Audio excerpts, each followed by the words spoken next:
Welcome to today's video. तो आज के वीडियो में हम लोग बात करने वाले हैं कि अगर तुम लोग को फाइनेंस के फील्ड में सक्सीड करना है तो तुम लोग को क्या क्या चीज़ करना चाहिए, कौन कौन सा हैबिट्स बिल्डअप करना चाहिए, एंड क्या क्या चीज़ तुमको रेगुलर बेसिस पे करना चाहिए ताकि तुम फाइनेंस के फील्ड में सक्सेस पा सको। तो अगर तुमको फाइनेंस के फील्ड में सक्सेस पाना है तो आज का वीडियो तुम्हारे लिए, तो जल्दी से चैनल को सब्सक्राइब कर दो। चलो स्टार्ट करते हैं। तो देखो, सबसे पहला चीज़ तो ये समझो कि ये वीडियो कोई भी ये डिस्कस नहीं करने वाले हम लोग इस वीडियो में कि तुमको कौन सा सर्टिफिकेशंस करना चाहिए, क्या करना चाहिए, कि वो चीज़ का बहुत सारा वीडियोस तुमको मिल जाएगा। एंड अगर तुमको चाहिए वो वीडियो मैं भी बनाऊँ तो मेरे को कमेंट्स में बताना, मैं अगला वीडियो पे लेके आ जाऊँगा। लेकिन ये वीडियो कुछ और होने वाला है, तो एंड तक देखो, तुमको पता चल जाएगा। तो देखो, सबसे पहला चीज़ जो है जो तुमको करना चाहिए अगर तुमको फाइनेंस के फील्ड में सक्सेस पाना है तो वो है डेली न्यूज़ रीडिंग। देखो, डेली न्यूज़ रीडिंग करना बहुत इंपॉर्टेंट है, तुमको अप टू डेट रहना बहुत इंपॉर्टेंट है। कोई भी इंडस्ट्री के बारे में, कोई भी इकोनॉमी के बारे में, जिसके बारे में तुमको पढ़ना है, लेकिन तुम पढ़ो। मैं ये नहीं बोल रहा हूँ कि तुम हर चीज़ के बारे में तुमको पता होना चाहिए, हर एक चीज़ के बारे में तुमको पता होना चाहिए, नहीं, ऐसा नहीं है। मैं ये भी नहीं बोल रहा हूँ कि तुमको घंटों न्यूज़ चैनल के सामने लगे रहना है या न्यूज़ रीडिंग करना है घंटों, वैसा भी नहीं है। तुमको बस एक हैबिट डेवलप करना है जिससे कि तुम लॉन्ग टर्म में तुमको कुछ फ़ायदा हो, ठीक है, वैसा हैबिट तुमको डेवलप करना है। तो देखो, डेली न्यूज़ रीडिंग में तुमको क्या करना है। पहली बात तो तुमको दो चीज़ पे मेजरली फोकस करना है। सबसे पहला चीज़, तुम फोकस करो इकोनॉमी में, इकोनॉमिक न्यूज़ में, ठीक है। इकोनॉमिक न्यूज़ में, इकोनॉमिक न्यूज़ मतलब भैया, मतलब इंडिया का इकोनॉमिक के ऊपर कोई न्यूज़ आया है क्या मेजर। जैसे अभी कुछ दिनों पहले टैरिफ का चल रहा था, तो तुमको वो पता होना चाहिए कि अच्छा वर्ल्ड इकोनॉमी में या इंडियन इकोनॉमी में क्या चल रहा है। तो तुम इकोनॉमिक न्यूज़ में तुम देख सकते हो दो चीज़। सबसे पहला चीज़, एक तो वर्ल्ड इकोनॉमी में अभी क्या चल रहा है, ठीक है। जैसा कि हम लोग को वर्ल्ड इकोनॉमी में भी दिख रहा है कि बहुत ज़्यादा अनसर्टेनिटीज़ है, क्योंकि इधर उधर कहीं भी वॉर हो रहा है, ठीक है। इसराइल भी अभी कहीं शायद अटैक कर दिया है, मैंने पढ़ा था कहीं पे। तो इधर उधर बहुत सारा वॉर हो रहा है, तो एक अनसर्टेन इन्वायरमेंट है। अभी ट्रम्प जाके मिले थे रसिया के प्रेसिडेंट से, पुतिन से, तो उसके कारण थोड़ा सा टैरिफ वाला जो चीज़ है वो अभी कम हुआ है। तो ये सारा चीज़ तुमको चल रहा है, तुमको पता होना चाहिए। उसके बाद वर्ल्ड के बाद एक नॉर्मल बेसिक व्यू लो कि तुमको अगर कोई बोले कि अच्छा वर्ल्ड में भी क्या चल रहा है भाई, तो तुम समझा सको या तुम बोल सको, या तुमको खुद का नॉलेज के लिए तुम लो, किसी को बोलो भी मत, खुद का नॉलेज के लिए तुमको पता होना चाहिए कि अच्छा वर्ल्ड में भी ये चल रहा है, ठीक है। एंड देन नेक्स्ट चीज़ है जो तुम कर सकते हो, जिस पे तुमको फोकस करना चाहिए, वो है इंडिया, ठीक है। कि इंडियन इकोनॉमी में अभी क्या चल रहा है भैया, हम लोग का जीडीपी का क्या हालत है, हम लोग का जो गवर्नमेंट अभी कर रहा है वो क्या कर रहा है। जैसे अभी गवर्नमेंट बोला है कि जीएसटी कम करने वाला है, तो इसका क्या इम्पैक्ट हो सकता है, कौन कौन सा इंडस्ट्री में इसका इम्पैक्ट हो सकता है।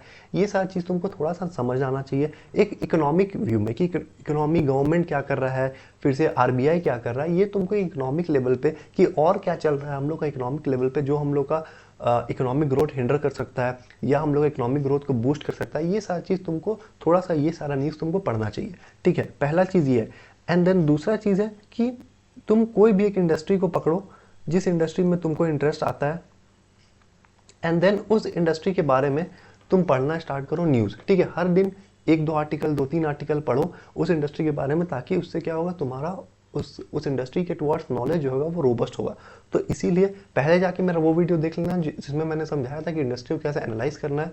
तो वो वीडियो पहले देखो, पहले एक इंडस्ट्री को एनालाइज करो, पहले समझो कि इंडस्ट्री में क्या होता है, क्या क्या टर्मिनोलॉजीज यूज होता है, कैसे उसका डिमांड क्रिएट होता है, कैसे सप्लाई मीट होता है, ये सारा चीज़ वो समझो। एंड देन उसके बाद फिर तुम जाके न्यूज़ रीडिंग स्टार्ट करना। कोई भी एक इंडस्ट्री पकड़ो, जो भी इंडस्ट्री तुमको पसंद है, एंड उसके बारे में थोड़ा न्यूज़ रीडिंग स्टार्ट करो, उससे अप टू डेट रहो, ताकि उस इंडस्ट्री में तुमको पता चले क्या चल रहा है, क्या नहीं चल रहा है, ठीक है। और अगर तुमको चाहिए कि हम लोग कवर करें कोई भी इंडस्ट्री का वीडियो, की इंडस्ट्री एक्सप्लेन कीजिए भैया, कोई एक इंडस्ट्री जो हमको नहीं समझ आता है वो आके हमको एक्सप्लेन कीजिए, बताइए, तो मैं अगला वीडियो इस पर लेके आ जाऊँगा, मेरे को कमेंट सेक्शन में वो भी बताना। तो ऐसे करके तुम न्यूज़ रीडिंग स्टार्ट कर सकते हो, ये तुमको बहुत ज़्यादा हेल्प करेगा। ये एक हैबिट बनाना है, ऐसा नहीं करना कि आज 10 घंटा पढ़ लिए कल नहीं पढ़े, परसों 4 घंटा पढ़ लिया आज नहीं पढ़े, नहीं। तुम 15 ही मिनट पढ़ो, 30 मिनट पढ़ो, 1 आवर पढ़ो, लेकिन तुम एक हैबिट बिल्ड करो कि हाँ हमको हर दिन हैबिट है 15-20 मिनट, आधा घंटा न्यूज़ रीड करने का। अब देखो, न्यूज़ देखना बेकार होता है, तुमको ही पता है कि न्यूज़ चैनल्स क्या दिखाते हैं। हम लोग को वो सारी चीज़ नहीं देखना है, हम लोग को सिर्फ अपना जो चीज़ है उसका, हम लोग को जिस चीज़ से फ़ायदा होगा वो न्यूज़ हम लोग को देखना है। हम लोग को पॉलिटिकल न्यूज़ में उतना ध्यान नहीं देना है कि ये इसको गाली दिया, वो उसको गाली दिया। हम लोग को वो सब चीज़ से मतलब नहीं है। हाँ, हम लोग को ओवरऑल पॉलिटिक्स के बारे में पता होना चाहिए कि इलेक्शन होने वाला है तो क्या हो रहा है, ये सारी चीज़ तुमको पता होना चाहिए, किसका सरकार बन सकता है, ये सारी चीज़ तुमको पता होना चाहिए। लेकिन वो चीज़ नहीं करना है कि भैया हम जाके देख रहे हैं कि ये इसको गाली दे दिया है, वो उसको गाली दे दिया है, दोनों साथ में डिबेट कर रहा, लड़ रहा है, वो सारी चीज़ का कोई ज़रूरत नहीं है, बस तुम न्यूज़ रीडिंग पे ध्यान दो, वो तुमको बहुत हेल्प करेगा आगे जाके। अब जो नेक्स्ट चीज़ है जो हैबिट तुम लोग को बिल्डअप करना चाहिए वो है फॉलो वन इंडस्ट्री। ये फर्स्ट ही चीज़ जो हम लोग डिस्कस किए उसी से आता है कि तुम कोई भी इंडस्ट्री पकड़ो, वो कोई भी इंडस्ट्री हो सकता है, जो भी तुमको जिसको भी मन करता है तुमको, कि हॉस्पिटल इंडस्ट्री है या फार्मा है या कोई भी इंडस्ट्री है, आईटी इंडस्ट्री है, ठीक है, या आईटी इंडस्ट्री, कोई भी इंडस्ट्री जो तुमको मन करता है, जो तुमको लगता है कि भैया इस इंडस्ट्री में ना हमको इंटरेस्ट आता है, हमको जानना है कि इस इंडस्ट्री में क्या होता है, ठीक है, वो इंडस्ट्री तुम पकड़ो, वो इंडस्ट्री को देखो, एनालाइज करो और समझो कि वो इंडस्ट्री में काम कैसे होता है, कैसे वो इंडस्ट्री में सारा कुछ किया जाता है, ठीक है, ये समझो। तो ऐसे तुमको पता चलेगा, एक इंडस्ट्री को पकड़ो और उसको फॉलो करो। इसका ये मतलब नहीं है कि भैया हम और कोई इंडस्ट्री को पढ़ना न्यूज़ छोड़ दे, वैसा बात नहीं है, लेकिन एक इंडस्ट्री को तुम पकड़ोगे ना और उसके बारे में रोज पढ़ रहे हो तो तुमको बहुत अच्छा नॉलेज होगा। जैसे कि 100 डेज चैलेंज एक मैंने किया था आईटी इंडस्ट्री में, जो कि वैल्यूएशन स्कूल का चैलेंज था, तो उससे मेरे को बहुत ज़्यादा मदद मिला, उससे मेरे को बहुत ज़्यादा समझ आया कि यार आईटी इंडस्ट्री में क्या चलता है, कैसे चलता है, ठीक है। तो ऐसे करके तुम लोग भी कर सकते हो कि लिंक्डइन पे पोस्ट करो हर दिन उसके बारे में, और वैसे करके तुमको पता चलेगा, तुम्हारा नॉलेज बहुत ज़्यादा बिल्डअप होगा कोई भी इंडस्ट्री के बारे में। तो इसीलिए एक इंडस्ट्री को फॉलो करो, ऐसे करके एक इंडस्ट्री कर लिया, दूसरा करो, तीसरा करो, ऐसे कर करके तुम अपना सर्कल ऑफ कॉम्पिटेंस जो होता है, मतलब कि जितना चीज़ तुमको आता है वो तुम बढ़ा सकते हो। इससे तुमको इन्वेस्टिंग में मदद मिलेगा, इससे तुम स्टॉक पिक्स में मदद मिलेगा, क्योंकि तुमको पता चलेगा कौन कौन इंडस्ट्री कैसे वर्क करता है, वो किस टाइम ग्रोथ लेता है, वो किस दिन स्लो डाउन होता है। तो ऐसा करके तुमको इससे मालूम चलेगा।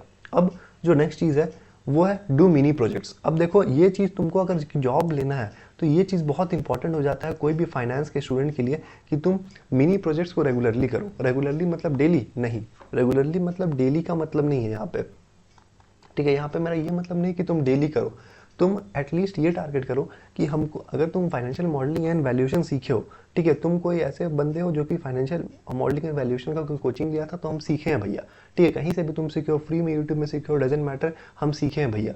तो अगर तुम वैसे कोई बंदे हो तो तुमको हर मंथ, 1 मंथ, एक मंथ में तुमको एक कंपनी वैल्यू करना चाहिए। ट्राई करो एक मंथ में एक कंपनी वैल्यू करने का, या 2 मंथ में एक कंपनी वैल्यू करो, जैसा भी तुमको सूटेबल लगता है, 1-2 मंथ में एक कंपनी वैल्यू करो, ट्राई करो ये करने का, ठीक है। इससे तुम्हारा एक बहुत अच्छा बेस बिल्डअप होगा, इससे तुमको समझ आएगा कंपनीज को वैल्यू कैसे किया जाता है, कंपनी का बिजनेस मॉडल कैसे समझ आता है, कंपनी कैसे रेवेन्यू जनरेट करता है। जो भी कंपनी में तुमको इंटरेस्ट है ना, कोई भी पब्लिक कंपनी उठाओ एंड उसको वैल्यू करने की कोशिश करो, तुमको बहुत इससे सीखने को मिलेगा। ये होता है मिनी प्रोजेक्ट्स।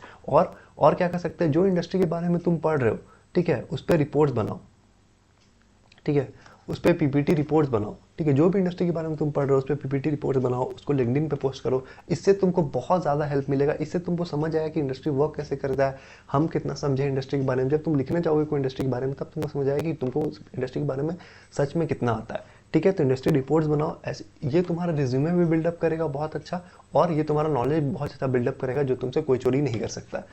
तो ये ट्राई करो, ये तुमको बहुत आगे हेल्प करेगा। एंड जो नेक्स्ट जो चीज़ है वो बहुत लोग निगलेक्ट कर देते हैं इसको, वो है नेटवर्किंग हैबिट। यार हम हर वीडियो में अपना बोलते हैं कि नेटवर्किंग करो, नेटवर्किंग करो, नेटवर्किंग करो, लिंक्डइन पे एक्टिव रहो। अगर तुम लोग अभी तक मेरे को लिंक्डइन पे फॉलो नहीं किया हो तो मेरे को डिस्क्रिप्शन में मिल जाएगा, तुम लोग को मेरा लिंक्डइन का प्रोफाइल, वहाँ पे जाके फॉलो कर देना, तुम लोग वहाँ पे अमेजिंग कंटेंट मिलेगा, ठीक है। तो नेटवर्किंग हैबिट एक बिल्ड करो, तुम लोग को नेटवर्किंग हैबिट बिल्ड करना चाहिए, नेटवर्क करो अच्छे अच्छे लोगों से, ठीक है, अच्छे अच्छे लोगों से तुम लोग को नेटवर्क करना चाहिए। देखो वैसे लोगों से नहीं हम लोग को नेटवर्क करना है जिसका कि प्रोफाइल इमेज ही नहीं है या जो उतना ज़्यादा एक्टिव नहीं रहता है। ट्राई करो वैसे लोगों से इंगेज करने का जहाँ तुमको जाना है ना। जैसे फॉर एग्जांपल अगर तुमको इक्विटी रिसर्च एनालिस्ट बनना है तो वैसे लोगों से कांटेक्ट करो जो ऑलरेडी इक्विटी रिसर्च एनालिस्ट है, उससे तुमको पता चलेगा कि अच्छा यार वो लोग क्या करते हैं, कैसे करते हैं, हम कैसे वहाँ तक पहुँच सकते हैं। ये सारी चीज़ तुमको हेल्प करेगा वहाँ तक पहुँचने में। अगर तुमको CFA लेवल 3 क्लियर करना है फॉर एग्जाम्पल, तो तुम CFA लेवल 3 जो क्लियर है उससे कनेक्ट करो, CFA लेवल 3 कैंडिडेट से कनेक्ट करो। ऐसे जिनसे तुम कनेक्ट करोगे तो तुमको समझ आएगा कि अच्छा ठीक है इंडस्ट्री में क्या चलता है, कैसे ये लोग काम करते हैं, कैसे ये लोग CFA के नॉलेज को अब अपना रियल लाइफ में लगा रहे हैं। ये सारी चीज़ तुमको तब पता चलेगा। तो ऐसे करके तुम अपना नेटवर्किंग करो, धीरे धीरे नेटवर्किंग करो। मैं ये नहीं बोल रहा हूँ कि आज तुम्हारा 100 नेटवर्क है तो कल 200 हो जाए, नहीं। हर मंथ एटलीस्ट ट्राई करो कि 2-3 ऐसे गुड कनेक्शंस को तुम ऐड करो, ठीक है, गुड लोगों से तुम कांटेक्ट में रहो। गुड लोग मतलब क्या हुआ भाई, यहाँ पे गुड लोग मतलब ये हुआ कि जो जनरली एक्टिव है, ठीक है। एंड जो तुम्हारे गोल से अलाइन करते हैं, गोल से अलाइन करते हैं मतलब कि तुमको जो भी करना है, तुमको इन्वेस्टमेंट बैंकिंग में अगर जाना है तुम इन्वेस्टमेंट बैंकिंग वाले लोग से कांटेक्ट करो, अगर तुमको इक्विटी रिसर्च में जाना है तुम इक्विटी रिसर्च वाले लोग से कांटेक्ट करो, अगर तुमको वैल्यूएशन एनालिस्ट बनना है तुम वैल्यूएशन एनालिस्ट वाले लोगों से कांटेक्ट करो। तो ऐसे करके तुमको जो भी फील्ड में जाना है उससे तुम कांटेक्ट करोगे, फाइनेंस फील्ड के लोगों से तुम थोड़ा सा उनको फॉलो करोगे, उनके साथ कनेक्शन करोगे, बात करोगे, तब तुमको समझ आएगा कि कैसे फाइनेंस इंडस्ट्री वर्क करता है एंड कैसे तुमको इसमें ग्रो करना है। तो नेटवर्किंग बहुत जरूरी है, और खास करके वो सभी लोगों के लिए जो एमबीए नहीं कर रहे हैं उनके लिए नेटवर्किंग सबसे ज़्यादा इंपॉर्टेंट है। अब जो नेक्स्ट चीज़ है, लास्ट चीज़ है जो हम लोग इस वीडियो को एंड करेंगे इसके साथ, वो है कंसिस्टेंसी ऑलवेज विन। अब देखो तुम कुछ भी करो, जो भी हैबिट हम लोग डेवलप किए हैं, अगर तुम इसको 10 दिन करते हो छोड़ देते हो इसका कोई फ़ायदा नहीं होगा, अगर तुम इसको 20 दिन करते हो छोड़ देते हो कोई फ़ायदा नहीं होगा, अगर तुम जब तक तुम ये सारे हैबिट्स को कंसिस्टेंटली परफॉर्म नहीं करते हो हर दिन, हाँ एक दिन बीच में छूट गया वो अलग बात है, लेकिन इसमें तुम लोग एक रूल अप्लाई कर सकते हो। एक रूल है जो मैं भी अप्लाई करता हूँ, जो कि मैंने पढ़ा था एटॉमिक हैबिट में, ठीक है। एटॉमिक हैबिट्स में मैंने ये रूल पढ़ा था, मेरे को याद है, वो है never miss twice, never miss twice, ठीक है। देखो एक बार हो जाता है गलती कि भैया हम आज नहीं पढ़ पाए, आज मेरा मूड नहीं था, मेरा तबीयत खराब था, जो भी था तुम आज रीड नहीं कर पाए या कुछ भी नहीं कर पाए, ठीक है, आज तुम्हारा वो था, कोई दिक्कत नहीं है। बस नेवर मिस ट्वाइस, 2 लगातार दिन कभी भी तुमको मिस नहीं करना है, 2 डेज लगातार तुमको कभी भी मिस नहीं करना है। तो इससे तुम्हारा क्या होगा, कंसिस्टेंसी बिल्डअप होगा। तो कंसिस्टेंसी हमेशा बीट कर देता है, चाहे कुछ भी चीज़ हो, चाहे तुम्हारे सामने एक टैलेंटेड बंदा भी बैठा हो, चाहे कुछ भी हो, अगर तुम कंसिस्टेंट और वो कंसिस्टेंट नहीं है तो तुम उसको हरा दोगे। तो इसीलिए ट्राई करो ये सारा बिल्ड करने का हैबिट्स, इसको धीरे धीरे बिल्ड करो, एक ही बार में ऐसा नहीं है कि भैया हम तो 5 घंटा 10 घंटा बैठ जा रहे हैं पढ़ने, आज ही से आपका वीडियो देखने के बाद क्या हम सक्सेसफुल हो जाएंगे, नहीं तुम नहीं होगे। धीरे धीरे बिल्डअप करो हैबिट्स को, धीरे धीरे इंग्रेन करो वो हैबिट्स को, कि तुम्हारा दिमाग में वो रहे कि हाँ हमको तो न्यूज़ रीड करना है, हमको तो ये करना है वो करना है, ये सारी चीज़ तुम्हारा दिमाग में हो। तो इसीलिए ट्राई करो कंसिस्टेंसी बिल्डअप करने का, ठीक है। और मेरे को कमेंट्स में बताना कि तुम लोग को वीडियो कैसा लगा हो, पसंद आया तो लाइक कर देना, चैनल को सब्सक्राइब कर देना, और मेरे को जरूर से बताना कि तुम लोग को अगला वीडियो क्या चाहिए, कौन सा वीडियो तुम लोग को चाहिए, कौन सा टॉपिक में चाहिए, ये भी मेरे को कमेंट्स में बता देना, अगर तुम लोग को कोई सजेशन है तो। तब तक के लिए साइनिंग ऑफ।